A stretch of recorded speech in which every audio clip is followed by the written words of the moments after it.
Ang tugatog ng buhay. Kabanata 551.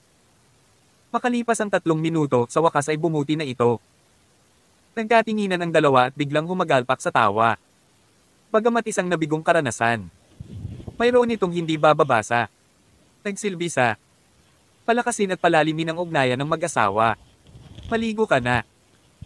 I'll wait for you, and I'll get you a set of clothes, sabi ni Dorothy habang nagmumula sa bibig. Naisukan niya lahat ng kinain niya sa umaga. Ang kanyang banyo ay may kasamang shower room kaya hindi malaking bagay na maligo dito. Galit na galit si Alex. Sige. Pumunta ka at bumalik ka kaagad. Nakita ni Dorothy ang pagkadismaya sa kanyang mukha, hindi naiwasang malungkot si Dorothy. Bumulong siya, okay, huwag kang magmukhang nagtatampo. Ipinapangako ko na hindi na ito magiging ganito sa susunod na pagkakataon. Ito ay dapat dahil hindi namin ginawa. Pumili ng angkop na lokasyon. Kung sasabihin mo, oo, sabi ko nga. Pero kailangan mong ay garantiya na hindi ka makikipag-ugnay sa babaeng Cheryl na iyon sa likod ko. Hindi nakaimik si Alex. Walang nangyayari sa amin ni Cheryl. Malamig na ngumuso si Dorothy. Idiot lang ang maniniwala sa'yo. Kahit na sa tingin mo ay wala sa tuwing nakikita ko. Siya parang gusto niyang tumalon sa iyong mga bisig at yakapin ang buhay mula sa iyo. Kakaiba iyon. Parang hindi ko nakikita kung ano ang maganda sa iyo. Aling bahagi mo ang partikular na kaakit-akit sa mga babae? Kung gayon tiyak na bulag ka, sagot ni Alex. Kakasabi mo lang ba na bulag ako? Ang kulit mo. Halikan mo ako. Ano? Gusto kong halikan mo ako ngayon din. Hindi. Ikaw lang. Biglang nagbago ang mukha ni Alex. Bagamat isang nabigong karanasan, hindi ito isang kompletong kabiguan. Inihagis ni Dorothy ang sarili sa kanya. Hoy, naliligo ako ngayon. Ano, si Richie? Sa Sex Constructions, tuwang-tuwa si Benny nang makilala si Sol Cornell, ang manager ng Miracle Bank. Nakangiting tanong niya, Manager Cornell, saan mo narinig ang lahat ng chismis na ito? Paano ko kinuha? Pautang sa mga loan shark. Ang Sex Constructions ay umuunlad ng maayos at ngayon ang panahon ng mabilis na pag-unlad. Paano ito? Handa akong tasa ng rate ng interes ng 5% para sa kasunduan sa pautang sa pagitan namin. Anong gagawin? Sa tingin mo? Umiling si Sol. President Asex, kahit ang ating presidente ay alam ang tungkol sa mga bagay na ito na kinasasangkutan mo. Ako. Ang mga gawain lang na ibinigay niya sa akin kaya walang saysay na sabihin mo ito sa akin. Ano? Paano nalaman ni President Lick ang tungkol dito? Umiling muli si Sol. Kaya Pangulong Asex, mangyaring huwag mo na akong guluhin pa. Hindi ako aalis kung ikaw huwag kang magbayad ngayon. Habang nag-uusap sila, nagmamadaling lumapit ang sekretarya at binuksan ang pinto bago pumasok. President Asex, hindi maganda. Ano ito? Hindi mo ba nakikitang busy ako? Naiinis na sambit ni Benny. Walang alinlangan, ang kanyang init ng ulo ay kakilakilabot sa sandali. President Asex, there's a group of people, bago pa matapos ang sekretarya, itinulak siya ng isang matangkad at kalbo na lalaki na nagmula sa kanyang likuran. Higit pa. Mahigit 100 ng tao ang sumunod sa kanila at lahat sila ay may mga tato sa kanilang mga braso, makulay na buhok at nakasuot ng kakaibang damit. Sa isang sulyap lang, masasabi mong gangster sila. President Asex, pumunta ako rito nang hindi inanyayahan, ngunit hindi mo ako tatanggapin, hindi ba? Ang matangkad, kalbo. Sabi ng lalaki habang nakaupo sa mesa, sinisipa si Sol. Si Sol ay manager pa rin ng bangko. Paanong hindi siya magagalit sa ganoong pagtrato? Pagtayo niya, sumigaw siya, paano mo ako nasisipa? Inawakan ng kalbong lalaki ang ashtray sa mesa at hinampas ito sa ulo ni Sol na may malakas na tang at agad na bumulwak ang dugo mula sa malalim na sugat na nabuo sa kanyang ulo. *manit, anong klaseng biro ito? Isang karangalan para sa akin na bigyan ka ng isang sipa. Mga kapatid, baliin ang isang braso niya at ihagis siya palabas. Nabigla si Sol. I'm from Miracle. Nailabas lang niya ang mga salitang iyon bago ang isa sa mga subordinate ng kalbong lalaki ay humampas ng isang stick sa kanyang braso at nabali ang buto sa isang nakakasakit na bitak. Sumigaw si Sol at pagkatapos ay pinalayas siya. Natigilan si Benny, hindi nakapagsalita. Hindi niya maiwasang isipin tapos na ang lahat. Kapuputan ni Sol ang lakas ng loob ko kapag nakuha na niya. Balik. Kuya Simon, ito. Ano ang ginagawa mo? Kinakabahang tanong ni Benny. Ang kalbong nasa harap niya ay si Simon Jenkins ang hiniram niya ng pera na may mataas na interes. Ano ang ginagawa ko? Nakatanggap lang ako ng balita na ang iyong Assex Constructions ay naubusan ng pera at hindi mo magagawa. Kahit magbayad ng sweldo, ungol ni Simon. Ano naman ang pera ko? Lumipad ba ang lahat kasama ng hangin? Kanino mo narinig ito? May pera kami at mayaman ang kumpanya namin. Sampal. Sinampal ni Simon si Benny sa mukha. Ano ba kasing kinukuha mo ako? Sa tingin mo ba bulag ako? Kahit ang iyong. Ang mga empleyado ay nagdudulot ng kaguluhan at sa tingin mo ay hindi ko ito nakikita. Fraud. Isang makintab na punyal ang damapo sa desk, hinukay ang sarili dito. Tawag. I-prick. I-click. I-subscribe kwentong nobela. Kabanata 552. Inawakan ni Simon si Benny sa kanyang buhok, ang kanyang boses ay may bisyo. Lahat ng pera ko pati interest na 40 million. Kung hindi ko ito makita ngayon, kukunin ko ang isa sa iyong mga kamay. Nanginginig si Benny sa gulat at takot. Samantala, nang marinig ang kaguluhan, nagmadaling pumasok sina Madam Joanne at Anderson. Ano ang nangyayari? Anong ginagawa niyo? Saang butas ba kayo gumapang ng mga gangster? How dare you come to my Assex Constructions para gumawa ng gulo? Alam mo ba kung ano ang kahihinatnin? Lumabas kayong lahat. Malakas na sigaw ni Madam Joanne, hawak ang kanyang saklay. Nang makitang hinampas ng kalbong lalaki ang kanyang anak, lalo siyang nagalit. Umaasa sa katotohanan na siya ay isang senior at na ang mga ito. Takot na takot ang mga tao na tamaan siya, itinaas niya ang kanyang tungkod at tinamaan ang kalbong lalaki. Tuwak. Isang bukol at pasa ang lumitaw sa ulo ng kalbo. Nagulat si Benny. Ina, hayaan mo na. I will. Bago pa niya matapos ang kanyang pangungusap, kinawakan na ni Simon si Madam Joanne sa kanyang buhok, kinampas ang kanyang ulo sa lamesa. Umalakpak. Ano ba, saan nanggaling ang matandang tanga? How dare you hit me? Papatayin kita. Ikaw ay matandang hag ng isang pagong. Umalakpak, umalakpak, umalakpak. Sinabunutan ni Simon ang buhok ni Madam Joanne, paulit-ulit na hinahampas ang ulo sa mesa. Sa oras na binitawan niya siya, ang ulo ni Madam Joanne ay napuno ng dugo at siya ay bumagsak sa lupa na may tahimik na pagkahulog. Ina. Ina, bulalas ni Benny at Anderson, nagmamadaling tinulungang tumayo ang matandang babae. Ang susunod na sandali. Nang makita ni Simon ang kalagayan ni Madam Joanne, nabigla siya. Umatras siya ng 3 hakbang, kapansin-pansing nawala ang kulay ng mukha niya. Namutla na rin ang kanyang mga nasasakupan na dinala niya. Malakas na humagulgol sina Benny at Anderson. Isang panulat ang tumusok sa bola ng mata ni Madam Joanne na pumutok at tinusok ito. 2 katlo ng panulat ay nakaimbed ng malalim sa butas ng kanyang mata at malayang dumadaloy ang dugo.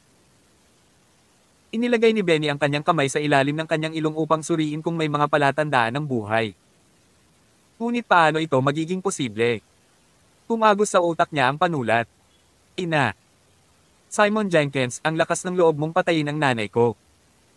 Gusto ko ang buhay mo. Ungol ni Benny. Nataranta ang kalbong si Simon, gayon din ang kanyang mga nasasakupan. Oo naman, gangster sila. Karaniwan na sa kanila ang makipag-away at manakit ng mga tao na pinipilit ang mga tao na mamatay mula sa oras. Sa oras. Ngunit ito ay naiiba. Sila ay nakapasok sa kumpanya ng isang tao at pinatay ang ina ng pangulo ng buong pagtingin. Paano ito magiging maayos? Ang kalbo na lalaki ay nasa sobrang gulat. Ang unang pumasok sa isip ko ay ang pagtakas. Sa sandaling nagsimula siyang tumakbo, nagtakbuhan din ang kanyang mga nasasakupan. Pulihin sila, huwag hayaang makatakas ang isa. Mahuli ang mga ito. Magbibigay ako ng reward na 2 milyon. Galit na sigaw ni Benny. Medyo kakaunti ang mga tao sa Assex Constructions at dinagsa din ng mga security guard ang lugar. Lalo na ngayon kung isasaalang-alang kung gaano karami ang nagdudulot ng kaguluhan, humihingi ng kanilang sahod. Ano ang mayroon ng isang kumpanya ng konstruksyon sa kasaganaan? Malinaw, ito ay mga materyales sa gusali. May mga humawak ng bakal na tubo, may humawak ng mga anggulong plancha, may humawak ng martilyo at may humawak pa. Mga chainsaw. Daan-daang tao ang pumaligid sa kanila nang hina ang mga tuhod ni Simon at ipinulupot niya ang kanyang mga braso sa kanyang ulo, humihingi ng awa. Asterisk si Richard Asterisk. Sa opisina ng CEO ng Dorothy Alex Construction, tinutulungan ni Dorothy si Alex na magsuot ng security suit nang siya ay sumugod ang secretary na si Jenny Cassidy. President Asex, may nangyari sa Asex Construction. Patay na si Madam. Kabanata 553. Ano? Nagulat sina Dorothy at Alex nang marinig nila ang mga salita ni Jenny. Lalo na si Alex. Naiisip niya sa kanyang sarili, napakalakas kaya ng lasong ibinibigay ni Lola Blackwood at napatay siya sa isang putok. Gayunpaman, mabilis na nagtanong si Dorothy paano siya namatay. Nabalitaan ko na pinatay siya sa eksena ng isang gangster. Ang pinuno ay isang loan shark na nagbibigay ng mga pautang sa mataas na rate ng interes. Si Benny ay humiram ng 40 milyon mula sa kanila at kahit papaano, nagkaroon ng hidwaan sa kanyang opisina. Ang Asex Construction at Dorothy Alex Construction ay dating nasa ilalim ng iisang payong at may mga kaibigan pa rin si Jenny doon. Nang maganap ang insidente, tumawag agad ang kanyang kaibigan at sinabi sa kanya ang tungkol dito. Matapos marinig iyon ni Dorothy ay natahimik siya ng matagal. Kahit na hindi makatarungan ang pakikitungo sa kanya ng matandang babae at nais pang makipagsabuatan laban sa kanyang buong pamilya, siya pa rin ang kanyang lola na may kaugnayan sa dugo kung tutuusin. Siya ay buhay at sumisipa na ang kanyang dominanteng sarili kamakailan lamang. Ngayon sa isang kisap mata, ang kanyang buhay ay napatay tulad na. Nagpakawala siya ng isang nanginginig na buntong hininga habang namumuo ang kalungkutan sa kanyang kalooban. Si Alex naman ay gamaan ang pakiramdam. Kung si Lola Blackwood ang pumatay kay Madam Joanne, tiyak na hindi siya mapalagay. Ang pagiging bagbog hanggang mamatay ng isang loan shark, gayunpaman, ay walang kinalaman sa kanya. Ito ay maaaring ikategorya sa ilalim ng banner na anihin ang iyong itinanam dahil ang lahat ng kasamaan ay may kapalit. Patuloy ni Jenny, nabalitaan ko na nahuli na ang salarin. Nag-alok si Benny ng reward na 2 milyon at nahuli silang lahat. Ipinadala niya sila sa mga awtoridad sa lugar. Dapat ay napakahusay mong konektado upang makuha ang balitang ito, sabi ni Alex. Umiti ng pilit si Jenny. Maraming tao sa aming kumpanya ang nakakaalam nito. Ito ay nawala ng kontrol ngayon. Hubby, gusto mo bang puntahan? Tanong ni Dorothy. Saglit itong pinag-isipan ni Alex bago umiling. Hindi ngayon. Lahat kami ay pinalayas ng pamilya ng Asex. Kung pupunta tayo ngayon, magiging magulo ito at walang garantiyang hindi sila kukuha. Ang galit nila sa atin. Pupunta tayo doon bukas. Tumanggo si Dorothy bilang pagsang-ayon. Mabilis na nakarating sa tainga ni Claire ang balita. Kagad tinawagan niya si Dorothy upang kumpirmahin ang balita. Nang matanggap ang kumpirmasyon, tumawa ng malakas si Claire. Karapat-dapat siya. Matagal na dapat ang matandang umutot na iyon. Siya. Inani ang kanyang itinanam at hindi na mabuhay. Kahit ang mga Diyos sa itaas ay gusto siyang umalis dito. Ang matandang babae ay nalulula sa kanya sa loob ng maraming taon na wala man lang siyang puwang para huminga at mapilayan siya ng pagkabalisa sa sandaling makita siya. Dagdag pa sa katotohanan na sila ay Nolson at kahit na sinubukang agawin ng kanilang kumpanya, nawala ang lahat ng positibong damdamin ni Claire kay Madam Joanne para sa mahabang panahon. Iniba niya ang paksa at sinabing, Dorothy, umuwi ka na. Isama mo si Alex. Kailangan ko siya para sa isang bagay. Inay, anong mga demonyo ang ginagawa mo ngayon? Tanong ni Dorothy. Anong mga demonyo ang sinasabi mo? May itatanong lang ako sa kanya. Bilisan mo at umuwi ka na. Bumili ng pagkain sa iyong pagbabalik. Hindi ko alam kung ano ang nangyari sa brat na ito na si Beatrice. Biglang sinabi sa akin na gusto niyang matutong magluto. Inubos niya lahat ng pagkain sa ref. Mabilis na nagtungo sina Alex at Dorothy sa palengke para bumili ng 2 malalaking supot ng gulay at karne. Inawakan ni Alex ang mga bag sa isang kamay habang ang isa naman ay hawak ang kamay ni Dorothy. Magkadikit ang kanilang mga daliri na parang hinahawakan ng kaligayahan mismo. Nakasuot ng suit ng bodyguard at nangunguna sa isang nakamamanghang kagandahan, ang mag-asawa ay nakaakit ng ilang mga titig. Marami sa kanila ay malamang na nag-iisip ayon sa mga linya ng ang munting bodyguard na ito ay nakakuha ng isang Miss Perfect bilang kanyang nobya at naabot ang rurok ng buhay. Iniligtas ng munting bodyguard ang magandang amo at yamakap ito sa kanya. Iyon ay ilang pipang swerte na nakuha niya salamat sa higit pang mga panalangin na ginawa niya sa kanyang mga ninuno. Bagamat nasa dulo na sila ng maraming titig at pag-iisip, tahimik sina Alex at Dorothy. Kasabay nito, sa tirahan ng ASEC sa Senaport, tinitigan ni Claire ang hindi gumagalaw na larawan sa screen ng kanyang telepono, hindi bumabalik sa kanyang sarili ng mahabang panahon. Ito ay isang larawan sa isang artikulo ng balita at ang mukha ng isang lalaki ay sumasakop sa halos lahat ng screen. Ang taong ito ay si Lex Gunther. May kinalaman sa kapital na 30 bilyong dolyar, ang Thousand Miles Conglomerate ay magsisimula ng isang malakihang proyekto sa pamumuhay sa California, isa na makakaapekto sa estruktura ng distrito ng negosyo nito. Napatingin si Claire sa mukha. Napatulala siya. Sa mga alarma na umaalingaw-ngaw sa kanyang dibdib, ang kanyang puso ay nagsilbi lamang na tumibok ng mas malakas. Kahapon lang dinuraan niya ang mukha ng taong ito. Kabanata 554. Sinabi pa niya na siya ay isang sinungaling na may mahinang kasanayan sa pag-arte. Sinabi rin niya na siya si Lord Lex Gunther sa mukha nito. Sa puntong iyon, bigla niyang naisip na mamatay. Papatayin kaya siya ni Lord Gunther. At sa gayon, ang dahilan kung bakit hindi niya gaanong pinansin kahit na nakarating sa kanya ang balita ng pagkamatay ni Madam Joanne. Isa lang ang nasa isip niya at iyon ay upang malaman kung ang taong kahapon ay talagang si Lex Gunther, ang hari sa ilalim ng mundo ng California. Nang lumakad si Alex sa mga pintuan, nakita niya kaagad ang mukha ni Lex sa screen ng TV. Kumikislap ang kanyang mga mata.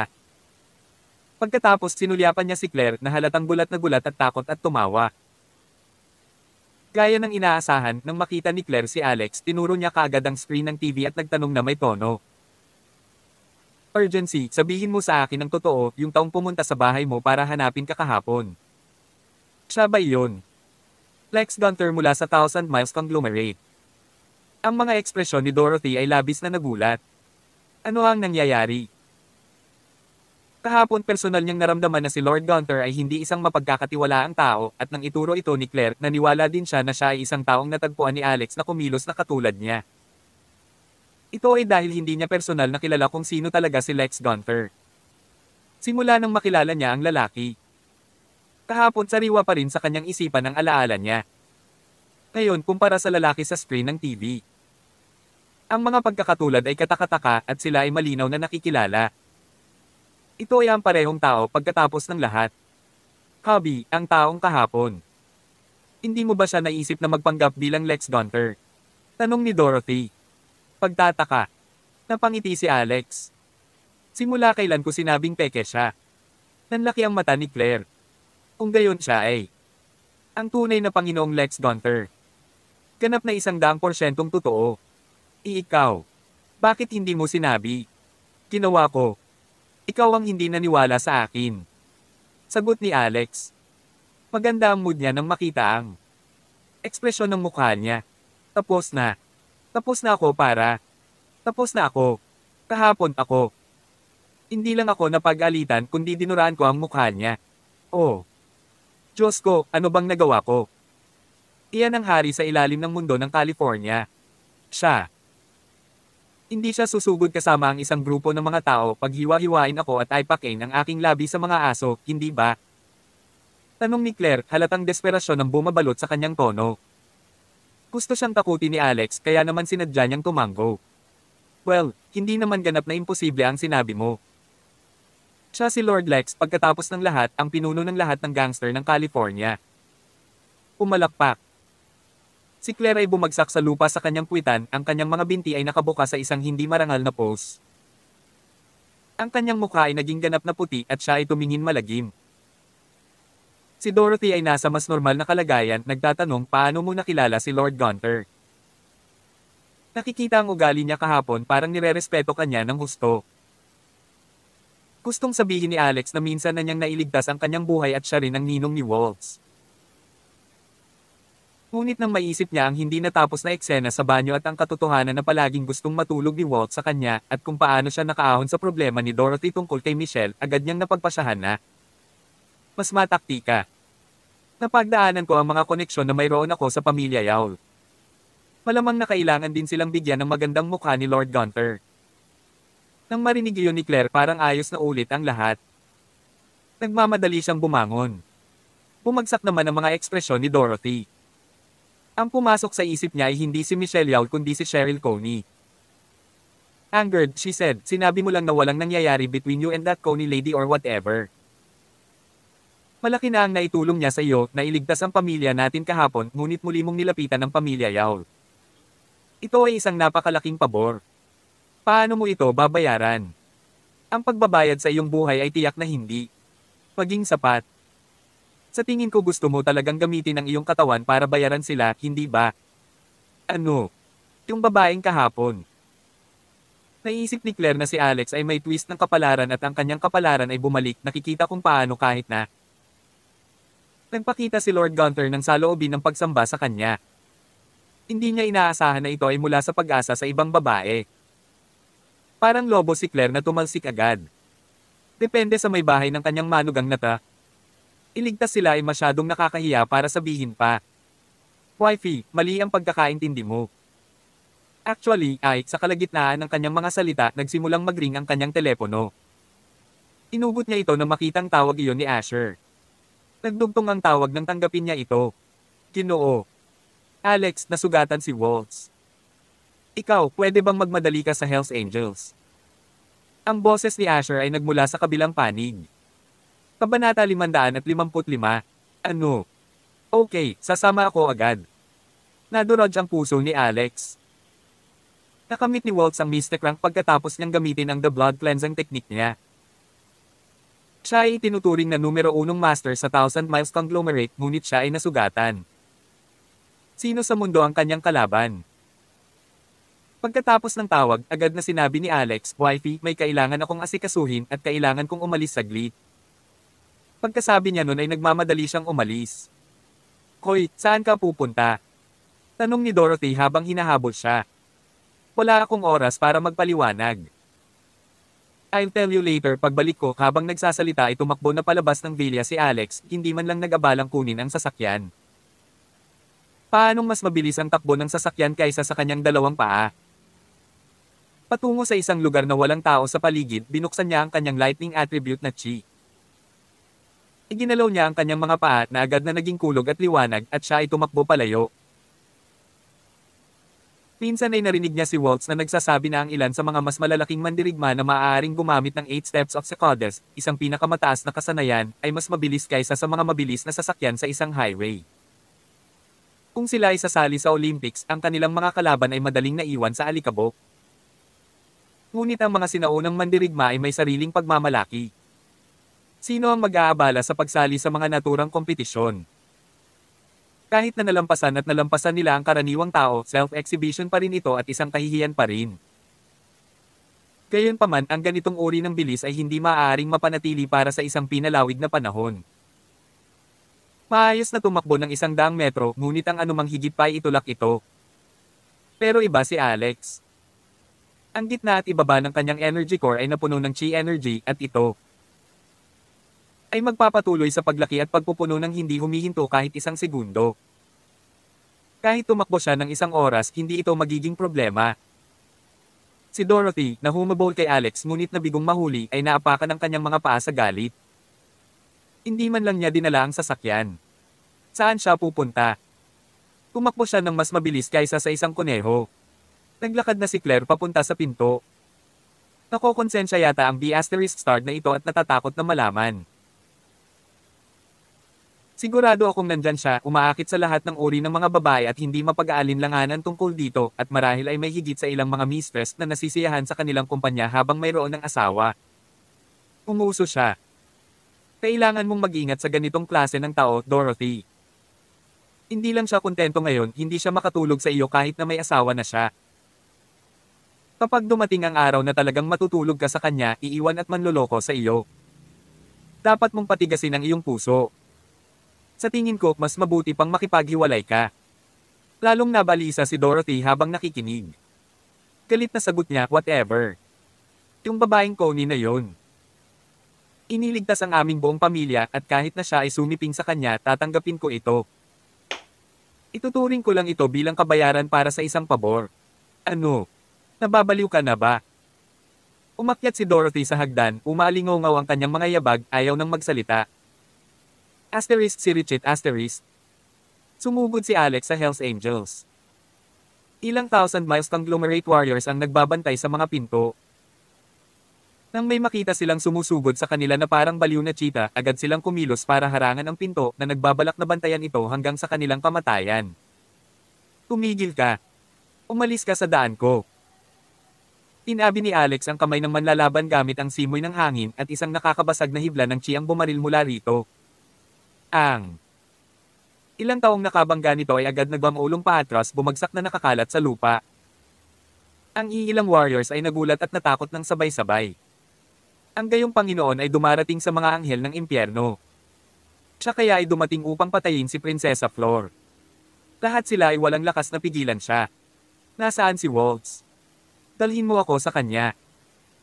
Pagpasok sa mga pintuan, huminto si Alex para tanggalin ang katangian ng kidlat na chi energy sa kanyang katawan. Ang bilis niyang ipinakita ay parang kotseng nawala ng preno. Sa sandaling hinampes niya ang mga taong ito, magdurusa silang mabali ang karamihan sa kanilang mga buto kung hindi sila mamamatay ng direkta, kumbaga. Master Alex ito. Agad namang nakahinga ng maluwag ang iilang warriors na nasa sahig matapos makitang totoo nga ang Alex. Inakala nila na ito ay isang kaaway, ngunit ito ay naging isa sa kanila. At saka parang naging mas malakas pa si Lord Alex kaysa dati. Master Alex, nasa loob si Prinsesa Flor. Dadalhin kita doon. Master Alex, kailangan mong ipaghiganti si Prinsesa Flor. Sunod-sunod na nagsalita ang ilang warriors paulit-ulit. Baka sa mga mata nila ang pagkabalisa. Hindi mapag-alinlanganan. Nagbago ang ekspresyon ng mukha ni Alex nang makita niya ang kalagayan nila. Malubhang nasugatan ba siya? Ang isa sa kanila ay nag-alinlangan, sinusubukang magukit ng sagot. Master Alex, Prinsesa Flor, siya. Sabihin mo na. Siya. Ang kanyang martial arts ay inalis na. Bang! Napahinto si Alex sa kanyang kinatatayuan. Pagkatapos bigla na lang bumulwak ang isang nakamamatay na aura. Paluskos ang matigas na marmol na sahig sa ilalim ng kanyang mga paa. Tunog at pulgada sa pulgada, nagsimula itong maghiwa-hiwalay. Makalipas ang 2 segundo, nagpakawala ito ng nakakabinging putok at lumitaw ang isang napakalaking nakanganga na hukay. Ano sa mundo? Kalokohan. Natigilan ng iilang mandirigma, iniisip kong nanaginip ba sila? Ganito kaya kalakas ang martial arts. Nakakaloka. Tawag. I-freak. I-click. I-subscribe kwentong nobela. Kabanata 556. Si Alex ay nagtatampo habang sinabi niya, humano sa daan, mabilis. Oo. Master Alex, sa ganitong paraan pakiusap. Si Princess Flor ay nagpapagaling sa ward sa likod bahay. Mabilis na sabi ng isa sa kanila. Napakalaki ng Hells Angel, mas malaki ito kaysa sa Yaul Manor. Bilang base ng underworld ng hari ng California, syempre mayroon itong sariling healing area at mga doktor sa kanilang payroll. Nagmamadaling pumasok si Alex at nakita niya ang walang malay na si Waltz na nakahiga sa kama. Sa sandaling ito, walang bakas ng kanyang karaniwang maganda, kaakit-akit na mukha na karaniwan niyang taglay. Buong katawan niya ay natatakpan ng mga sugat. Ang kanyang karaniwang nakapipinsalang magandang mukha ay namumula at namamaga na may malalaking pasa, mukhang walang pinagkaiba sa ulo ng baboy. Matapos ay activate ang kanyang third eye para tingnan ang kalagayan ni Waltz, kumukulo na siya sa galit. Gaya ng inaasahan, nasira ang kanyang energy core. Ang mga pagsisikap sa paglilinang ng kanyang panloob na puwersa ng Mystic Rank ay nawala ng hindi mababawi. Sino ang nanakit sa ating Waltz? Hinawakan ni Alex ang pulso ni Waltz, maingat na sinusuri ang kanyang pulso at mga sugat. Natatakot siya na sa paggamit pa lang ng third eye ay baka may makaligtaan siya. Ginoo. Rockefeller, andito ka, naglakad si Asher habang sinasabi niya.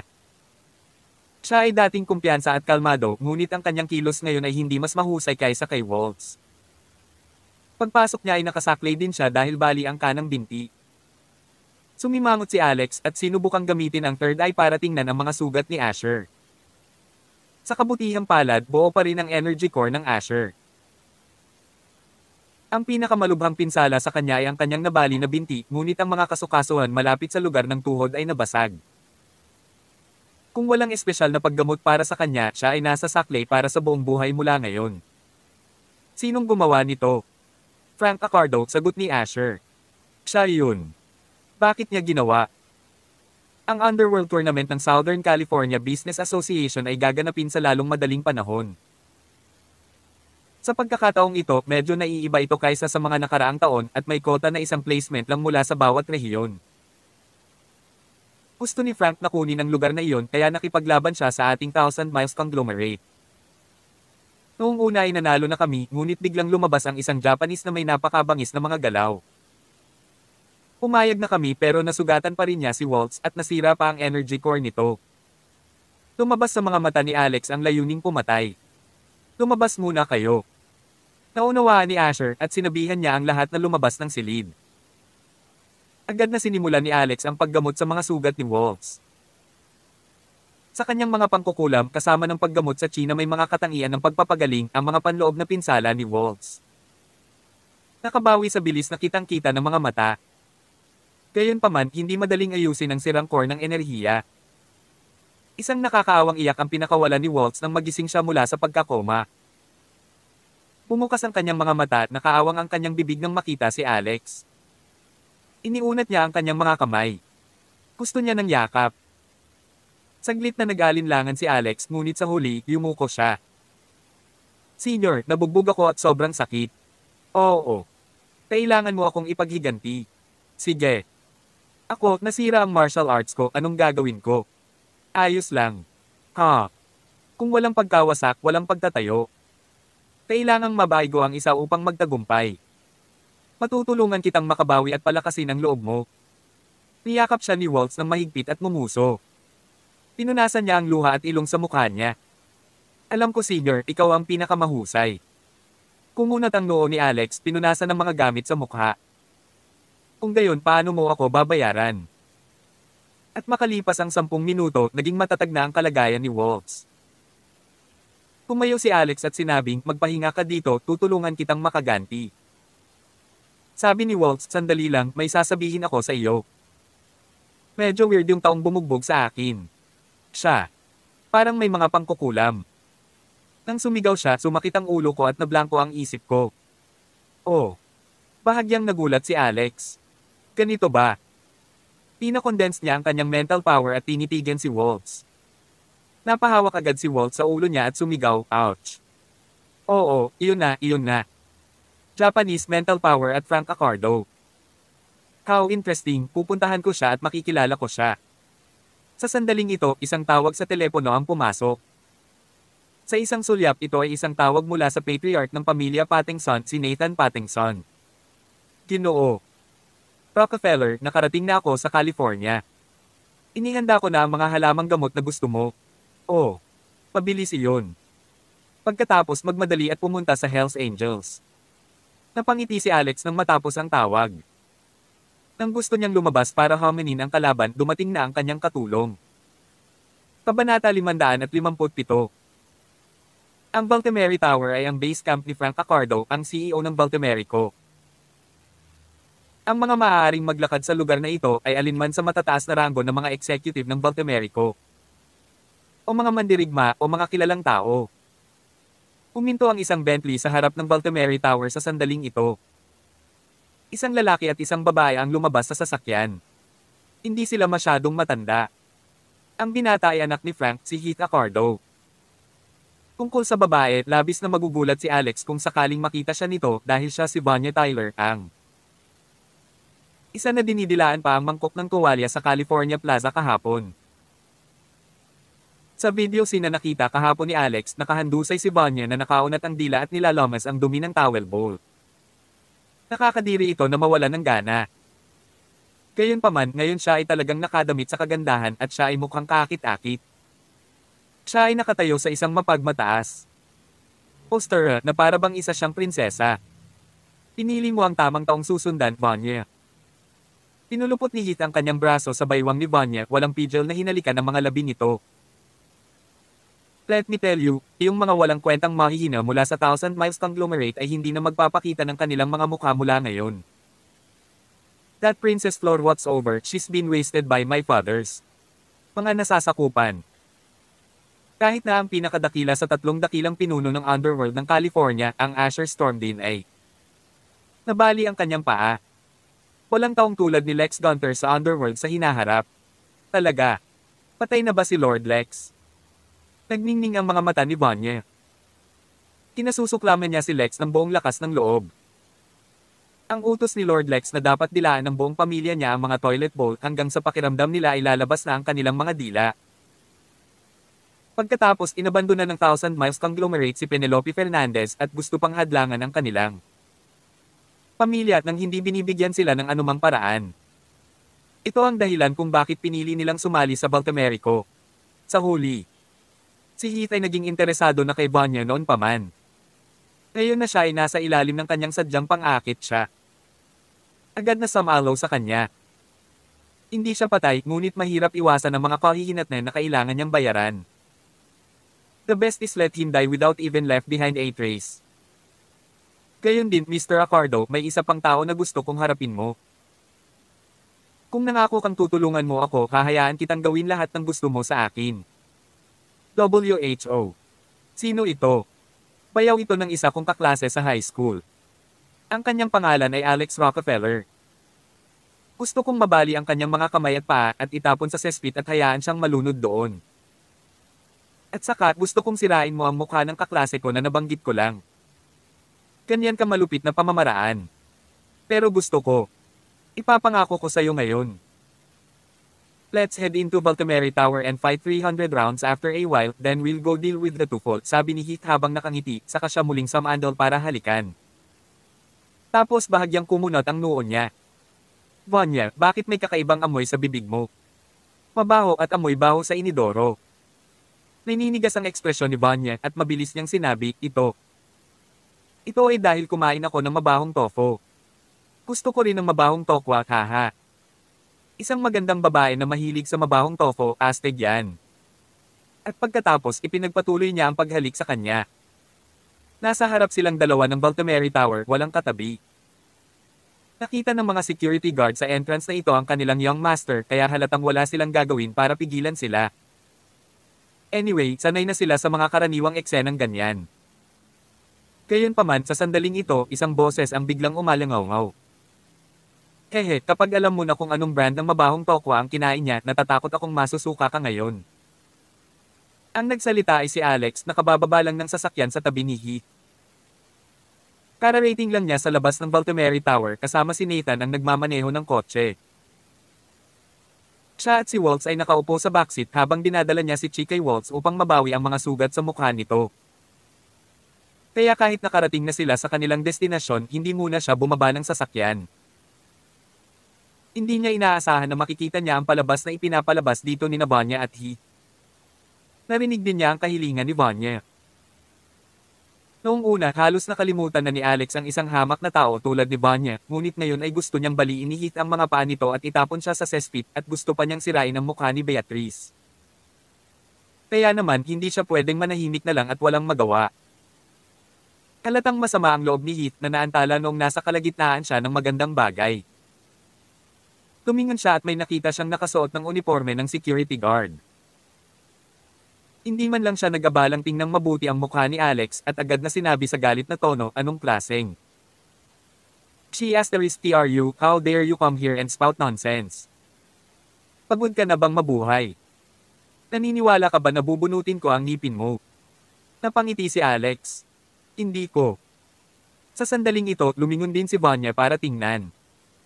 Noong una ay inisip niya na ito ay isang maliit na seguridad. Bantay at pinalis siya sa loob. Gayunpaman, matapos tingnang mabuti ang mukha nito, napabulalas siya sa sumunod na segundo, ikaw pala. *starred ka. Kabanata 558. Sino itong idiot? Kilala mo siya? Sabi ni Heath. Siya yung kahapon. Siya yung bayaw ng kaklase ko na nabanggit ko kanina lang. Isa siyang tanggang basura, hindi ko alam kung anong klaseng gamot ang pinakain niya sa tanggang iyon na si Lex Gunter. Talagang tinuturing niya ang lalaking ito bilang kanyang Panginoon. Sabi ni Vanya. Umiling si Alex nakangiti. Nako, ang sanggit mo talaga at mabaho. Na-digest mo pa ba lahat ng She**T? Yung kinain mo kahapon. O dinilaan mo ba ang mga toilet bowl kaya may amoy ang dila mo ngayon? G. Acardo, ano ang lasa ng amoy ng toilet bowl? Kakaiba ba? Natigilan si Heath. Anong ibig mong sabihin? Bulalas ni Vanya, Rockefeller, ikaw ang kumakain ng She**T at dumidilaan sa mga toilet bowl. Dinilaan ng buong pamilya mo mga toilet bowl din. Siya ay isang bata at sunod sa moda na kagandahan. Paano niya hahayaang kumalat ang katotohanan ng kanyang pagdila sa mga toilet bowl? Saan niya ilalagay ang kanyang mukha sa hinaharap? Sabi ni Alex, may pinaalala ka lang sa akin. O tama, dinilaan talaga ng buong pamilya mo ang inidoro. Mga mangkok kahapon. Kahit gaano mo subukang walisin ito sa ilalim ng alpombra, ito ay walang kabuluhan. Mayroon akong isang video bilang bebidensya. Gusto mo bang makita kung paano dinilaan ng toilet bowl, Mr. Acardo? Inilabas niya ang kanyang phone at nag-click sa isang video. Ang mukha ni Vanya ay nagbago ng husto, ang kanyang mukha ay puno ng takot. Nagulat at na-curious si Heath kaya lumapit siya para tingnan ang screen. Sa loob lang ng ilang segundo, hindi niya magawa kunin mo pa. Masyadong nakakadiri. Naalala niya na ngayon lang niya hinahalikan si Vanya ay agad siyang nakaramdam ng pagkahilo. Mabaho kang tofu. Smack. Isang malakas na sampal ang ginawa ni Heath sa mukha ni Vanya. Barf. Tapos, sa mukha siya. Sa oras na ito, lumitaw na sina Waltz at Nathan sa likuran ni Alex. Senior, anong problema? Tanong ni Waltz. Pumalaklak si Alex at umiling. Dalawang mabahong surot lang yan, huwag kang mag-alala sa kanila. Mamaya, kunin mo tong babaeng to. Sa labas ng California. Nakatingin lang sa kanya ay sapat na para mabaligtad ang tiyan ko. Anak siya ni Penelope Fernandez mula sa California Plaza. Nang sabihin niya yon, agad na naunawaan ni Waltz ang kahulugan sa likod ng kanyang mga salita. Malamig siyang ngumuso. Kakalabas lang namin ng expulsion order kahapon and today they've already hooked up with the young heir of Baltimore. Parang may intensyon na si Penelope Fernandez na maging disloyal sa simula pa lang. Thud, thud, thud. Mga tunog ng yabag ang maririnig. Ang mga security guard sa pasukan ng Baltimore Tower na nakitang may nangyayari dito at nagsusuka si Heath ay agad na tumakbo para tingnan ang sitwasyon. Sa susunod na segundo, bahagyang nagulat sila pagkatapos na tingnan ng malinaw si Waltz na nakabawi sa karamihan itsura ng mukha niya. Mabilis na nakabawi ang isa at napangisi, Princess Flor from Thousand Miles. Hindi ba nawala ang iyong kakayahang magsagawa ng martial arts? How dare you come here? Naparito ka ba para mamatay? Ang isa pang gwardya ay nagpunas ng tingin kina Alex at Nathan na may mapanuksong tingin sa kanyang mukha. Nakahanap ka ng bodyguard pati na rin ang isang matanda para saan? Baka wala ka na sa isip pagkatapos mong bugbugin, Waltz. Sa 2 taong ito lang, ano ang balak mong gawin? Para maging watchdogs natin. Haha. Pinagmasdan ni Alex ang buong eksena na walang malasakit sa kanyang mukha. Samantala, nagdilim at nanlamig ang mga mata ni Nathan na malinaw na nag-aalab ang galit sa kanila. Pagkatapos ng lahat, si Alex ay isang grandmaster sa kanyang mga mata. Hindi dapat ipahiya o insultuhan ng isang tao ang isang grandmaster, kung hindi, dapat siyang mamatay. How dare you disrespect Mr. Rockefeller? Naghahanap ka ng kamatayan. Nawala ang galit ni Nathan at kumakbang siya at sinuntok ng marahas ang dibdib ng manlalaban na kanina pa tumatawa. Boom! Tarat-tarat. Agad na bumagsak ang dibdib ng tao na ang bawat tadyang sa kanyang katawan ay nabali. Ibinagsak siya pabalik sa pintuan ng sasakyan sa likuran niya, patay na patay. Ah! Sigaw ni Vanya na parang baliw na babae. Nanlaki ang mga mata ng mga mandirigma ni Baltimore sa hindi makapaniwala. Tumigil na rin sa pagsusuka si Heath. Ano man ang dumating sa kanyang buwan, nilunok niya iyon pabalik gamit ang isang pala. Kabanata 559. Sa sikat ng araw, isang manlalaban mula sa Baltimore ang napatay sa isang suntok. Not to mention na ang isang ordinaryong babae na tulad ni Vanya ay hindi matanggap kahit si Alex ay hindi rin matanggap. Siya ay Hindi nasisiyahang tumingin kay Nathan at sinabing, Kuyang Nat, huwag kang basta-basta magtaas ng kamay at pumatay ng tao. Kami ay mga taong may kultura kung tutuusin. Sabi ni Nathan sa magalang na tono, Mr. Rockefeller, mabait ka.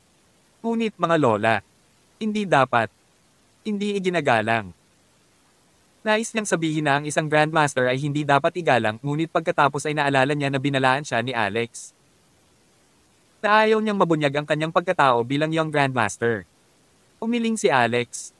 Una sa lahat, doktor ako. Ang mga doktor ay mabait at ang pagpatay ng napakarami ay makakaapekto sa aking puso. Tumanggo si Nathan. Naiintindihan ko. Sa hindi inaasahang pagkakataon, biglang kumilos ang ibang manlalaban-laban kay Waltz dahil nakita niyang hindi madaling hawakan si Nathan. Malinaw na ang mga taong ito ay dumating sa Baltimore Tower na walang magandang intensyon. At kaya pinalapit niya si Waltz. Hanggat maaagaw niya siya, kaya niyang gawin ang dalawa pang hindi kumilos ay nagiging sanhi ng mas maraming casualty sa kanilang panig. Whoosh! Sinubukan niya ang kanyang makakaya at inabot ang kanyang mga kamay para sunggaban. Bumagsak ang tunog ng kulog. Naghahanap ka ng kamatayan. Galit na galit si Alex, malakas niyang hinampas ang kamay sa lalaki. Bago pa mahawakan ng manlalaban si Waltz, bumagsak ng malakas sa kanyang ulo ang sampal ni Alex. Napuno ng A. Malaking halaga ng poot at nagdulot din ito ng vibration sa chi. Basag. Pakiramdam ng manlalaban ay parang natama ng kotse ang kanyang ulo. Ang kanyang katawan ay nanatiling hindi gumagalaw, ngunit ang kanyang ulo ay umabot ng 180. Kung hindi dahil sa nakakabit na balat sa kanyang laman, ang kanyang buong ulo ay patuloy na umiikot na parang umiikot na tuktok. Inilabutan ng lalaki nang makitang nakatingin ito sa sariling likuran. Pagkatapos nahulog siya sa lupa sa susunod na segundo. Patay. Sinilip ni Nathan si Alex. Kanina pa sinabi mo na hindi tayo dapat basta-basta pumatay ng tao, pero makalipas ang 10 segundo, pumatay ka lang ng tao. Kailangan mong tuparin ang iyong mga salita. Gayunman, hindi nang ahas si Nathan na umimik. Ugh. Ito, hiniling niya. Nasaksihan na ni Alex na nakapatay ng ibang tao sa isang sampal lang, pakiramdam ni Vena ay nawawala na siya sa kanyang isipan. Kumalabog ang kanyang tiyan at pagkatapos ay napakabilis niyang samuka. The asterisk man eat. Masyadong nakakadiri. Ito ay hindi alam kung ito ay dahil ang she-asterisk na kinain niya kahapon ay hindi pa natutunaw, ang suka na kanyang isinuka ay hindi pangkaraniwang mabaho. Pinatumba siya ni Alex sa pamamagitan ng isang sipa at pinatalsik din si Heath sa ilang sandali. Waltz, tumawag ka at may humarap dito. Sabi ni Alex. Mabilis na ginawa ang tawag at naglakad ang tatlo patungo sa Baltimore Tower. Si Richie.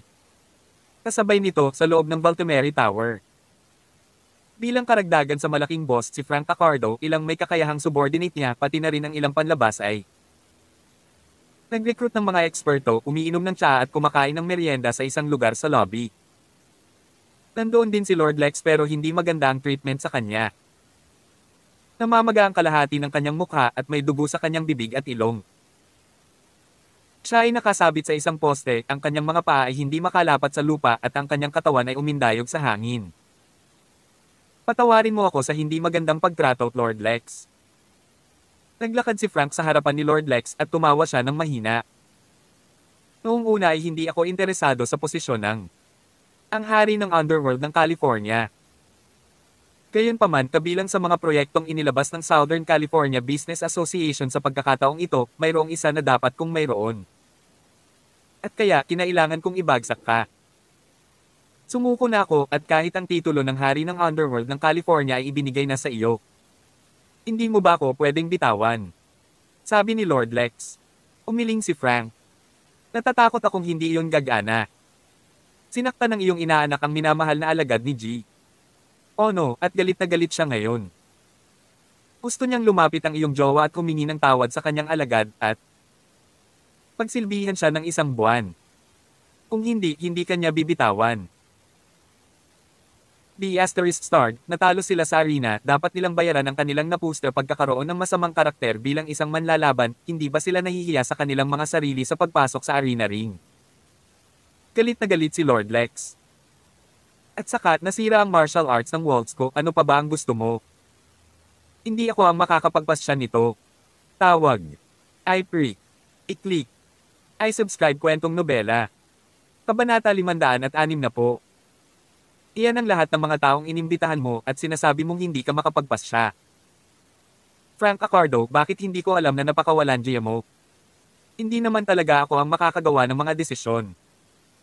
Lahat sila ay mga top-notch expert, hindi ba ako isang maliit na prito kumpara sa kanila?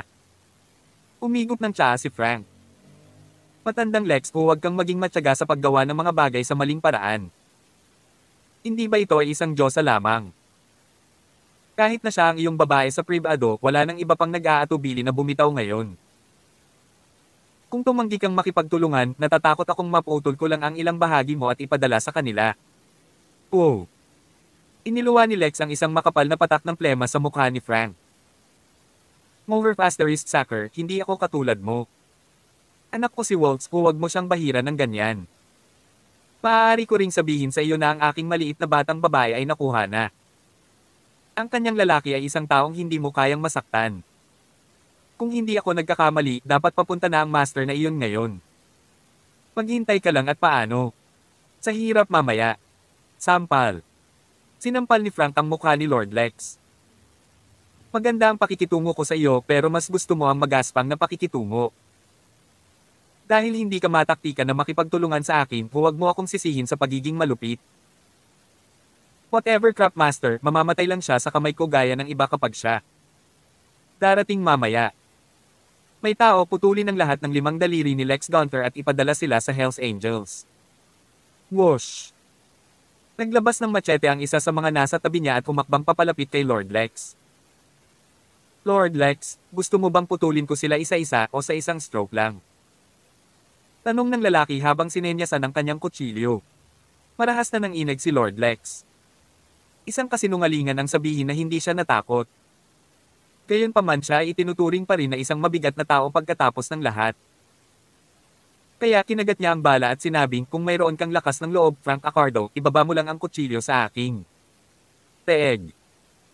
Look at your virtue, you rather become a lapdog for the Japanese, you're such a disappointment, agad na nagdilim ang mukha ni Frank. Putulin sila. Itinaas ng subordinate ang kanyang kamay na kumikinang ang machete sa liwanag. Boom! Tarat-tarat. Ang pinto ng lobby ay biglang bumukas ng isang malaking puwersa at nabasag sa mga piraso. Hindi mabilang na matutulis na mga fragment nito ang bumaril sa hangin, ilang senior executives ng Baltimore ang napahiyaw sa sakit habang tinutusok sila ng mga fragment. Sa isang iglap, ang mga tao na tumatawa at nakatingin kay Lex na parang unggoy sa zoo kanina ay nagbago ng husto ang kanilang mga ekspresyon habang nakatingin sila sa pasukan. Isang kagandahan, isang bodyguard, at isang matanda. Natigilan ang lahat. Anong uri ng kombinasyon ito? Maya-maya nakilala ni Frank si Waltz at agad na tumawa. Lord Lex, parang bumalik na ang jowa mo. Mukhang magkadugtong talaga ng puso kayong mag-ama. Alam niyang naghihirap ka rito kaya siya ang nagkusa na pumunta rito at ailay ang kanyang buhay. Bumaba ang tingin ni Lord Lex kay Alex na nakasuot ng bodyguard at agad siyang nakahinga ng maluwag. Naisip niya, o aking Diyos, ako ay halos matakot sa kamatayan. Masunurin talaga si Waltz, hinanap niya agad ang manugang ko at dinala dito. Kung hindi, hindi ko mahawakan ang aking kamay. Ninong. Nang makita ni Waltz si Lex na nakatali, dali-dali itong sumigaw. Mabilis na sinabi ni Lord Lex, Waltz, huwag kang mag-alala, ayos lang ako. Frank Accardo, hayaan mo agad ang aking ninong, sabi ni Waltz. Gayunpaman, kinuha ni Frank ang machete mula sa kanyang nasasakupan sa tabi niya, inilagay ito sa tabi ng leeg ni Lord Lex na may ngiti sa kanyang mukha. Talagang hinahangaan ko ang iyong pagiging anak, Prinsesa Flor. Walang problema na palayain ang iyong ninong. Halika rito at humingi ng tawad sa minamahal na alagad ni G. O ano? Paglingkuran siya ng 1 buwan at gawin mo siyang komportable pagkatapos ay pakakawalan ko ang iyong ninong. Anong masasabi mo? Ikaw, napakawalandiya. Ang malalamig na mga mata ni Alex ay nahulog kay Frank. Ito ang unang pagkakataon na nakita niya ang taong ito. Ang taong ito ay mas makapangyarihan kaysa kay Lord Lex. Si Lord Lex ay hindi isang mandirigma, ngunit maaari siyang maging hari ng underworld. Gayunpaman, hindi niya naisabuhay ang kanyang reputasyon dahil umasa siya sa kakayahan ng kanyang ninong at ninang. Sa kabilang banda, iba si Frank Accardo. Siya ay orihinal na manlalaban. Hindi rin mababa ang kanyang cultivation level, nasa kalahating hakbang na siya sa Mystic Rank. Nilainggan ni Alex si Nathan. Kuya Nat, bubuluhin kita para mailigtas ang ninong ni Waltz. Kaya mo ba? Tumanggo si Nathan. Walang problema. Si Frank na may kalahating hakbang patungo sa Mystic Rank ay wala sa kanyang paningin. Direkta siyang naglakad pasulong, hakbang-hakbang. Nagsalubong ang kilay ni Frank. Matanda, huminto ka dyan, kung hindi, tatangalin ko ang kanyang leeg ngayon. Inilibot ni Nathan ang kanyang mga mata. Maaari mong subukan ito. Parehong kinakabahan sina Waltz at Lord Lex habang pinapanood nila ang paglalaro ng eksena. Sa sandaling ito, biglang nanlaki ang mga mata ng isang nasa katanghaliang gulang na lalaki na kalmadong umiinom ng tsaa sa lobby at marahas na tumalon, patakbong lumapit kay Nathan. Tito, bakit naririto ka? Kabanata 561. Tito, bakit ka nandito?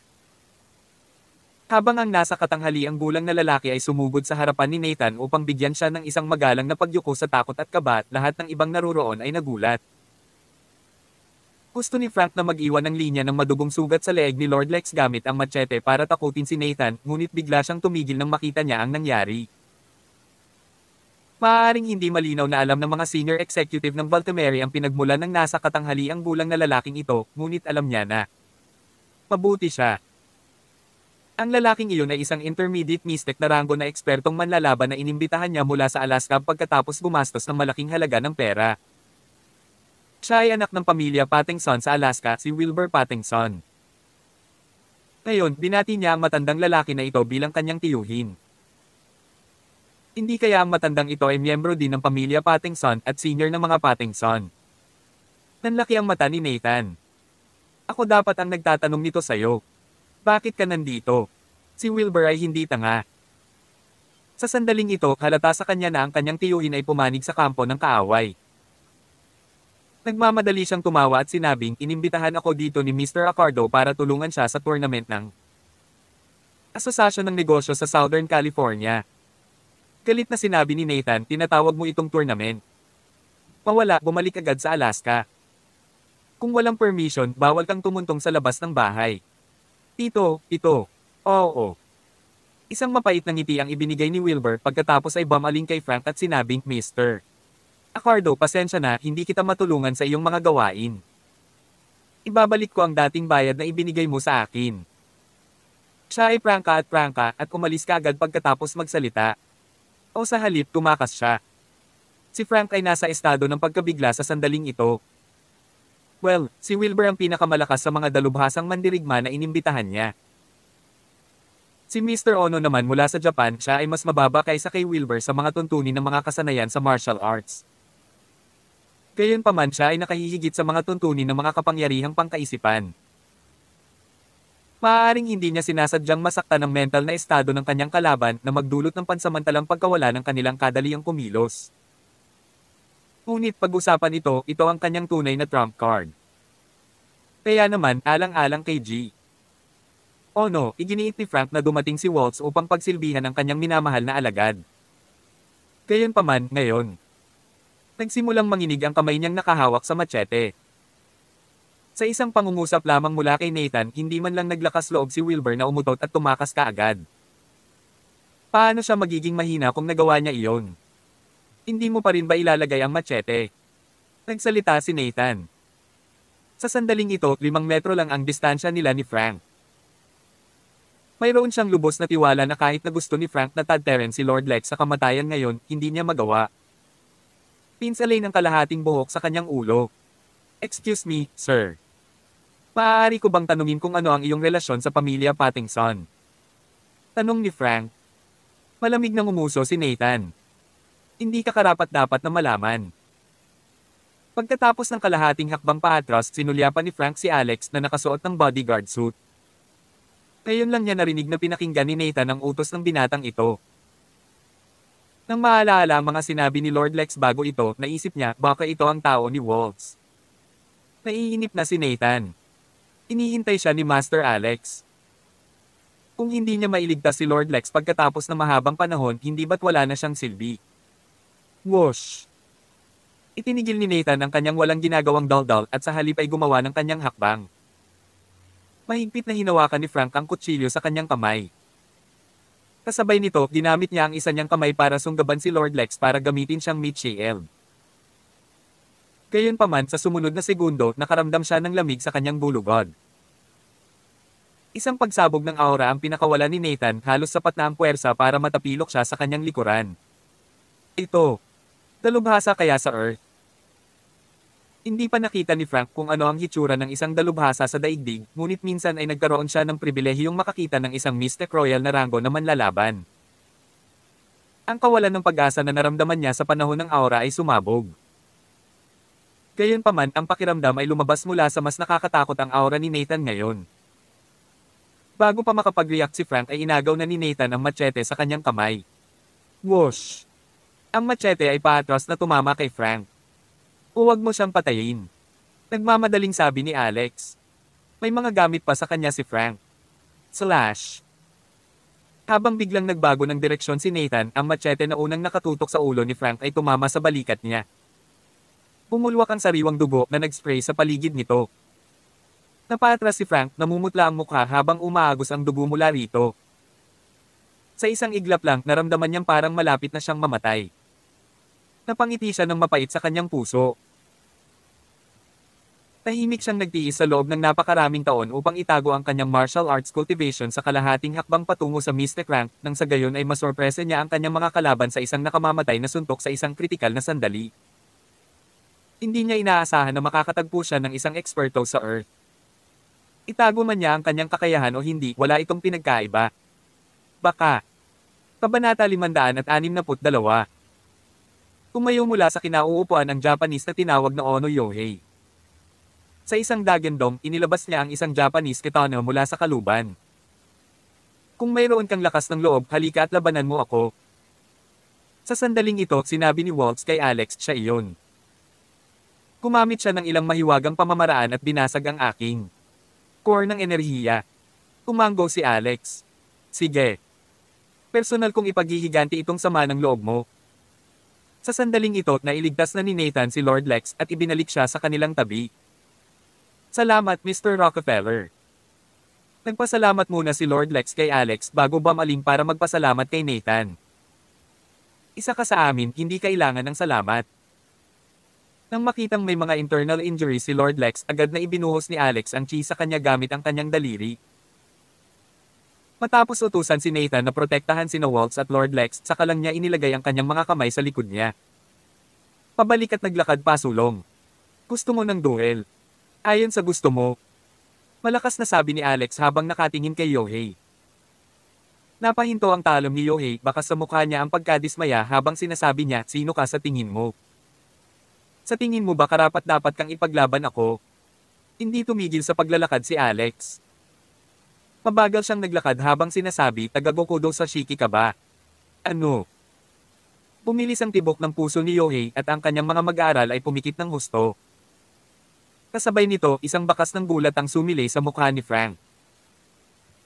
Gayunpaman, wala sa mga bagay na ito ang makatakas sa mga mata ni Alex. So, mukhang nahanap ko na ang totoong mastermind. Ang mga mata ni Alex ay kumikinang habang siya ay uusad na para ma-dislocate ang panga ni Yohei. Ang lahat ng mga assassin mula kay Gokudo Sashiki na nakilala niya noong huling pagkakataon ay nagpakamatay mula sa poseyong nakatago sa kanilang mga ngipin. Hanggat na-dislocate ang panga, hindi na niya makakagat ang lason para magpakamatay. Laking gulat niya nang biglang lumitaw ang isang tulala at tumalon sa pagitan nila para pigilan si Alex. Hindi ka karapat-dapat na hamanin ang aking amo. Ipaglalaban kita. Ang taong ito ay ang minamahal na alagad ni Yohei. Napahinto si Alex sa kanyang kinatatayuan, may nakamamatay na tingin sa kanyang mga mata. So, ikaw ang may gusto ng waltz natin. Para pagsilbihan ka ng isang buwan. Ang ekspresyon ng lalaki ay labis na mayabang. Tama iyan. Kung matalino ka, masunurin mong ipadala ang babae sa akin. Huwag mong isipin na may karapatan kang kausapin ako dahil lang sa nagawang manakit ng matandang iyon. Frank. Sa katunayan, hindi mo karapat-dapat na dalhin ang aking sapatos. Isa ka lang mabahong bodyguard, bakit hindi ka lumuhod at humingi ng awa? Sa mata ng aking amo, lahat kayo ay basura. Nakilala pala niya ang uniforme ng bodyguard. Alam ng lahat sa Baltimerico ang tungkol sa mga kakayahan ni Yohei. Sa makatuwid, naramdaman nila ang katwiran sa loob ng mga salita ng kanyang disipulo. Si Nathan Pattinson ay isang sorpresang elemento, ngunit mayroon silang Ono Yohei sa kanilang panig. Sa ilalim ng pag-atake ng kanyang mahiwagang mental na kapangyarihan, kahit na ang isang Grandmaster ay kailangang lumuhod. Sa kasamaang palad, hindi lubos na nauunawaan ng mga taong ito ang lakas ng isang Grandmaster. Tulad ng maraming nakatingin kay Alex at naghihintay sa kanyang magandang palabas, mahinahong sinabi ni Alex, hindi masama ang geomancy ng Baltimere Tower. Maaari kang magpahinga ng mapayapa dito dahil ang lugar na ito ay magiging iyong libingan. Ano ang sinabi mo? Ipapadala kita ngayon sa River Styx. Naikuyong ni Alex ang kanyang kamao at marahas itong ibinato. Dragon Toss Punch. Dragon Toss, 1,000 Blades. Boom! Tarat-tarat. Ang bilis ng kanyang mga kamao ay parang kulog. Parang kuryente ang lakas ng mga kamao niya. Sa sandaling iyon, naramdaman ng lahat ng naruroon na ang suntok ni Alex ay mabangis at hindi nagpapatawad na sumasabog. Mga kislap ng liwanag. Sa isang suntok, ang pinakamamahal na alagad ni Yohei ay tinamaan ng tama sa dibdib. Para siyang tinamaan ng kidlat. Tumingin siya sa ibaba at ang tanging nakikita niya ay isang itim na lugar. Isang malaki at transparent na butas ang lumitaw sa gitna ng kanyang dibdib. Isang suntok lang ang sinuntok ng dibdib niya. Umakyat ang dugo na parang ilog. Tungkol naman kay Alex, matapos niyang ipadala ang suntok na iyon, hindi niya pinansin ang alagad at sumugod siya kay Yohei. Bakayaro. Mabangis na pinaandar ni Yohei ang kanyang mental powers at tumusok ito sa utak ni Alex na parang isang matalim na talam. Pagkatapos sinundan niya ng malapitan ang pag-ulos ng kanyang katana. Ito ay ang Katana Shaiksu. Kabanata 563. Sing Sing. Sa isang iglap, naramdaman ni Alex ang isang napakalakas, masakit na puwersa na tumama sa kanyang utak na para bang natusok ito ng karayom at naputol ng kutsilyo.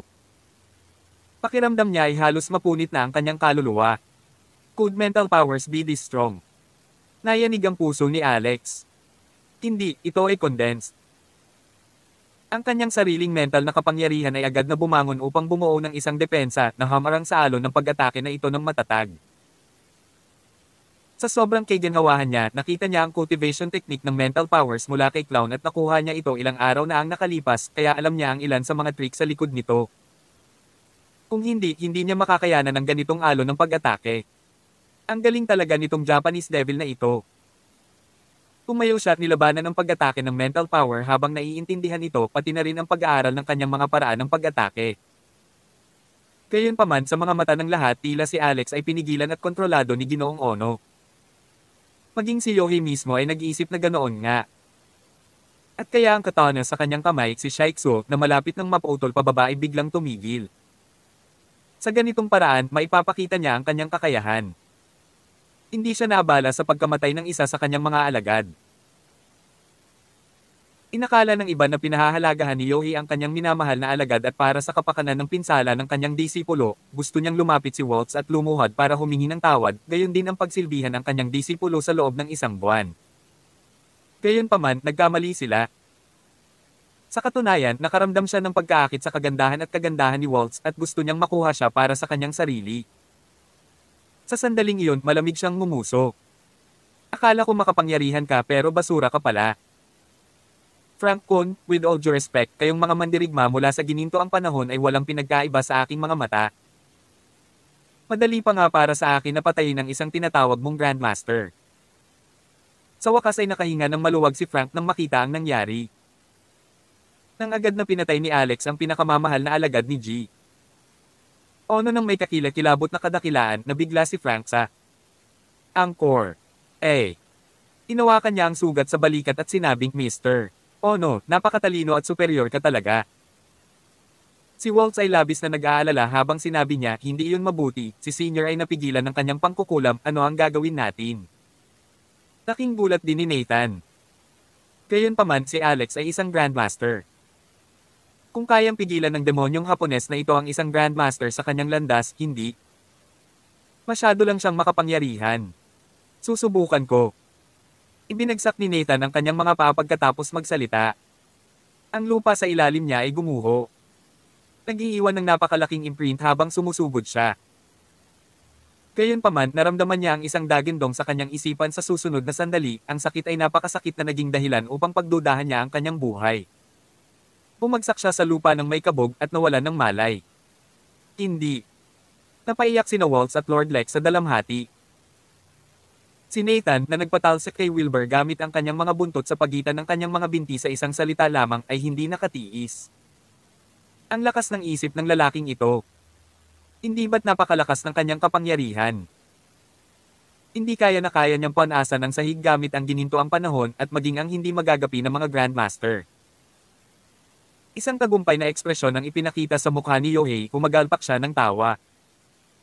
Frank Kun, nakita mo ba yon? Kahit anong Golden Ares fighters o top-notch experts sa aking magagaling na mata, lahat sila ay chicken chi asterisk lang. Sa aking dakilang sarili narito upang tulungan ka sa paligsahan sa Timog California kahit ano paman maaari kang bumalik at magpahinga. Napakaganda ng mood ni Frank, sunod-sunod niyang sinabi ang oo ng 3 beses. Ang mga senior executive ng Baltimerico ay nagsimula ring magsalita ng sunod-sunod. Ginoo. Si Ono ay hindi karaniwang tao. Kasama si Mr. Ono, bakit tayo dapat mag-alala tungkol sa mga dakilang gawain na hindi magagawa? Lahat ng mga eksperto sa martial arts, lahat sila ay basura. Hindi sila may kukumpara sa pinky ni Mr. Ono. Narinig ng ilan sa mga mandirigmang naruroon ang mga salitang ito, hindi nila maiwasang makaramdam ng labis na pagkaagrabyado. Ang mga papuri ng lahat ng tao sa paligid ni Yohei ay nagpabulaklak sa kanya, nakaramdam ng kagalakan na parabang siya ay nasa Cloud9. Bigla niyang itinuro si Waltz at sinabing, napatay na ang aking alagad. Bilang kanyang amo, hinihiling ko ito. Babae na lumapit at humingi ng tawad, pati na rin pagsilbihan ako bilang isang katulong sa loob ng 3 buwan at hayaan akong magsaya sa kanya. Galit na galit si Waltz. Gayunpaman, tumawa si Frank at sinabing, Mr. Ono, ikaw ay isang kahangahangang tao. Siyempre, walang problema. Upang magawa ang walang kabuluhang bagay na ito. Hindi lang iyan, marami ring dilag ang ating Baltimerico. Gagawa ako ng ilang pag-aayos para sa iyo mamaya, G. Ono, at masisiguro kong lubos mong masisiyahan ang mga ito. Tumawa si Yohei. Pagaling. Pagkatapos itinaas niya muli ang kanyang katana na may masasamang ngiti sa kanyang mukha. Ang taong ito ang pumatay sa aking alagad, hayaan mo ako. Mag-harakiri sa kanya para masaksihan ng lahat ang alindog ng ating Japanese harakiri. Hindi, senyor. Bilisan mo at gumising ka. Ginoo. Rockefeller, gumising ka, gumising ka. Tawag. I-free. I-click. I-subscribe kwentong nobela. Kabanata 564. Sabik na sabik sina Waltz at Lord Lex na halos makaramdam sila ng paparating na atake sa puso. Gusto nilang sumugod ngunit pinigilan sila ng mga manlalaban mula sa Baltimore Tower. Sa 2 malakas na putok pareho silang sinipa sa lupa, hindi na makagalaw. Dagandong. Isang nakakabinging dagandong ang pinakawala ni Yohei. Ang katana sa kanyang kamay, si Shaikso, ay marahas na itinulak sa tiyan ni Alex. Si Waltz ay sumigaw. Nagsimulang tumulo ang mga luha sa kanyang pisngi, hindi siya naglakas loob na tingnan. Maraming mga senior executive ng Baltimore ang tumingin sa eksena na may labis na kasiyahan sa kanilang mga mukha. Sa kritikal at tensyon na sandali na ito, 2 daliri ang biglang lumapit para kurutin ang talam ni Yohei. Ha! Nagulat si Yohei. Sinundan ng kanyang mga mata ang mga daliri pataas, nalaman lamang na ang may-ari ng mga daliri ay si Alex, ang mismong tao na malapit na niyang ukit. Nanambalik ang sigla ng mga mata ni Alex at naging malinaw at maliwanag. Napaangat ang sulok ng labi niya. Isang masamang ngiti. Nagkunwari lang siyang mapurol at walang buhay para lang mapabayaan ni Yohei ang kanyang pagbabantay. Sa una kung ito, nauna nang ibinaba ng Japanese Devil ang kanyang talam, wala nang ibang pagpipilian si Alex kundi ang kumilos. Gayunpaman, pinili ni Yohei na magpakitang gilas at nagpatuloy sa pakikialam gamit ang kanyang kapangyarihan sa pag-iisip at itinago pa niya ang kanyang talam saglit. Naglaan ng oras si Alex para masayang magpanggap na pipi habang matiig ang pinag-aaralan ng mental attack sa kanyang sarili. Sa katunayan, medyo nagulat siya sa simula. Napakalakas ng mental power ni Ono Yohei kaya namula siya sa kahihiyan. Ito ay malamang na kahit na ay hindi maikukumpara sa kanya si Zendaya. Hindi lamang siya maaaring patuloy na magsagawa ng kontrol sa isang tao, ngunit siya maaari ring kontrolin ang dalawang tao sa parehong oras. Ano sa mundo ang kanyang limitasyon kung gayon? Kaya ba niyang kontrolin ang bawat taong naruroon dito? Hindi napigilan ni Alex ang mapabuntong hininga. Malaki ang mundo at puno ito ng mga pambihirang nilalang. Gayunpaman, mabilis niyang sinundan ang trail ng mental power at nakakita ng anomalya. Ang lakas ng kaisipan ay hindi galing talaga kay Yohei pero yung ornament na nakasabit sa leeg niya. Isang mystical tool na nagtataglay ng kakayahan ng mental power control. Sa sandaling ito, tumingin si Yohei kay Alex ng may matinding pagtataka. Nabigo talaga ang kanyang mental control. Ikaw, kamusta ka na? Sorry to disappoint you, sagot ni Alex bahagyang ngumiti. Gusto niyang basagin ang katana gamit ang kanyang dalawang daliri ngunit nalaman niyang mas matigas ang talam kaysa sa hitsura nito. Kahit sa udyok ng kanyang cheek hindi man lang niya ito mapitik. Ikaw ba si Mr. Gold? Ano ang sinabi mo? Natigilan si Yohei. Salamat. Madaling inagaw ni Alex ang katana sa kamay ni Yohei. Isang backhanded na suntok ang damapo sa kanyang mukha na na-dislocate ang kanyang panga sa isang tunog ng crack. Masyadong mabilis ang palitan. Si Frank at lahat ng iba pang senior executive ay hindi makapag-react at medyo nabigla sa buong palitan. Sa isang kisap mata si Yohei na kanina pa ay nananalo at mayabang na tingin ay pinatumba ni Alex snap. Pinunit ni Alex ang damit ni Yohei at kinuha niya ang palamuti sa kanyang leeg. Matapos tingnang mabuti, nagulat siya nang makitang butil iyon. Ito ay nagbibigay ng parehong ningning at lakas gaya ng butil na nakuha niya mula sa lolo ni Hailey. Sa bahagyang haplos ni Jasper, naramdaman niya ang mahinang banal na enerhiya mula rito. Samantala, ang lakas ng pag-iisip kanina ay naglaho nang mawala ng malay si Yohei. Walang gana niyang ibinulsa ang butil. Sa sandaling ito, umungal si Frank, Grab Waltzfloor at Lex Gunter. Mabilis na kumilos ang kanyang mga tauhan nang marinig ang utos. Lalo na ang dalawang manlalaban na sumipa kina Waltz at Lord Lex kanina, sila ang nanguna at sumugod sa dalawa. Whoosh! Isang maliwanag, puting liwanag ang sumabog sa sandaling ito. Isang suntok na kasing bilis ng kidlat ang lumitaw. Pagkatapos dalawang hanay ng dugo ang bumulwak patungo sa langit habang ang mga ulo ng dalawang mandirigma ay lumipad ng mataas. Ang mga mag-aaral ng lahat ay mahigpit na nagsikip. Lahat ng mata ay nakatuon sa lalaking nakasuot ng bodyguard suit na may hawak na katana. Sa sandaling ito, mayroon siyang dominante at agresibong kadakilaan na para bang siya ay isang mahusay. Ang monarko ay bumaba mula sa langit. Kabanata 565. Keys. Nagulat ang lahat ng naruroon sa madugong eksenang naganap sa kanilang harapan na nagpapalamig sa kanilang dugo habang nakaramdam sila ng panginginig sa kanilang mga gulugod.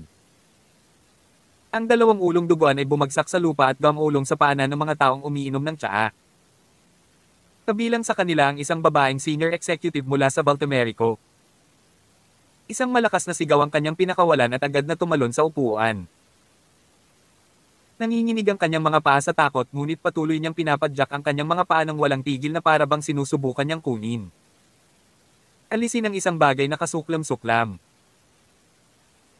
Walang sino man ang makakapagsabi na kalahating minuto lang ang nakalipas, ang babaeng ito ay pinanood ang eksena na may nasa sabik na kislap sa kanyang mga mata nang ukitin na ni Yohei ang tiyan ni Alex. Kasabay nito ay bumangon din si Nathan na may mahinang ungol. Kung tutuusin, nagising na siya pagkatapos alisin ni Alex ang butil kay Yohei at nasaksihan din niya ang nangingibabaw na hiwa ng kanyang talam. Namula ang dati niyang mukha, sumikip ang dibdib niya nang makaramdam siya ng kakapusan ng hininga. Paano hindi mabata? Ito ay lubhang hindi mabata. Hindi dahil sa sakit ng ulo kundi sa matinding kahihiyan na naramdaman niya. Na-overpower siya ng Japanese devil, nakakahiya na hindi man lang niya kayang harapin ang mga ninuno niya. Nang tumingin siya sa ibaba at nakita ang demonyong Hapones na si Yohei ay nahulog malapit sa kanyang mga paa, na puno ng galit ang kanyang isip at itinaas niya ang kanyang paa nang walang sinasabi, tinapakan ng ulo ng lalaki. Basagin. Paano mapipigilan ng isang walang malay na lalaki ang isang galit na sipa mula sa isang eksperto sa Earth? Nadurog ang kanyang ulo na parang pakwan. F***. Iniligpit lang ni Alex ang katana kanina, nakita ko lang na tinatapakan ni Nathan ang ulo ni Yohei na agad na pinatay. Galit na galit siya. Sino ang nagpahintulot na patayin mo siya? Akala mo ba hindi ko siya mapapatay? May mga bagay pa akong itatanong sa kanya. Gayunpaman, huli na ang lahat. Natigilan si Nathan at tumingin siya kay Alex na may pagtataka sa mukha. Napaluhod siya ng may malakas na kalabog sa sumunod na sandali. Ang matandang alipin na ito ay Hangul, mangyaring parusahan ako kung sa tingin mo ay nararapat, buro. Nagalit si Alex to the point na mahal niya na sana ay putulin niya ang tandang matanda sa isang hampas. Isang malaking pagkakamali ang pagdala niya rito ngayon. Hindi sa banggitin si Gokudo Sashiki, gusto rin niyang i-drag ang impormasyon mula kay Yohei tungkol sa kung paano niya nagamit ang butil para palabasin ang mental power. At ngayon, walang impormasyon na maaaring makuha. Pumangon ka, tigilan mo na ang paggawa ng kahihiyan sa iyong sarili. Ano ang silbi ng pagpaparusa sa iyo? Buhayin ba siya nito? Sabi ni Alex sa hindi pagsang-ayon na tono. Tinuro niya si Frank at sinabing hulihin mo siya. Siguraduhin mong hindi mo siya papatayin sa pagkakataong ito, kung hindi, magpakamatay ka na lang. Oo. Nanlumo si Nathan, ngunit walang pagtutol sa kanyang puso. Kung may anumang pagdududa tungkol sa lakas ni Alex bago ito ay ganap na nawala pagkatapos niyang personal na maranasan ang estado ng kawalan ng kapangyarihan pagkatapos na atakihin sa pag-iisip, habang si Alex ay nakaharap sa ganoong sitwasyon. Isang desperadong panahon.